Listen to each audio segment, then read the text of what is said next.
शादी के बाद बेटी पहली बार मायके आई तो बेटी का स्वागत सप्ताह भर चला। संपूर्ण सप्ताह भर बेटी को जो पसंद है वही सब किया गया। जब बेटी वापस ससुराल जाने लगी तब पिता ने बेटी को एक अगरबत्ती का पुड़ा दिया। माँ ने कहा कि बिटिया प्रथम बार मायके से ससुराल जा रही है तो ऐसे अगरबत्ती जैसी कोई चीज भला देता है क्या।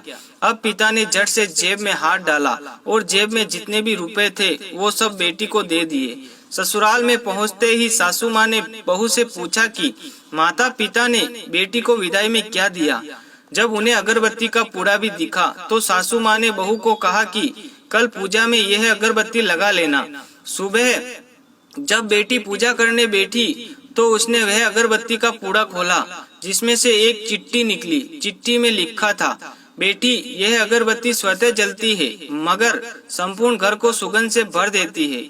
इतना ही नहीं, यह आजू बाजू के वातावरण को भी अपनी महक से प्रफुल्लित कर देती है।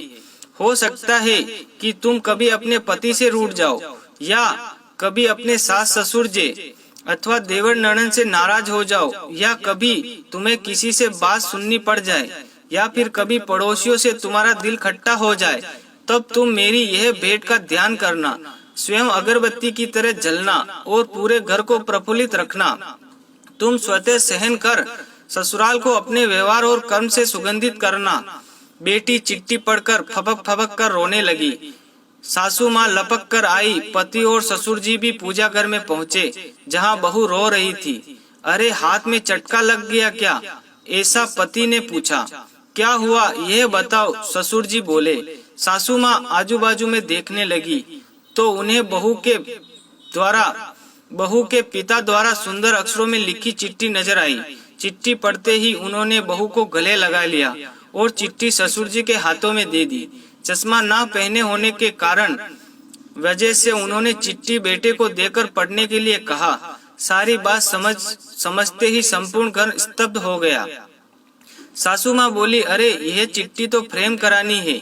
ये मेरी बहू को मायके से मिली है, सबसे अनमोल भेंट है। इसे पूजा घर में ही होना चाहिए। इसलिए माँ बाप को अपनी बेटी को अच्छे संस्कार देने चाहिए जिससे ससुराल और मायका महक जाए।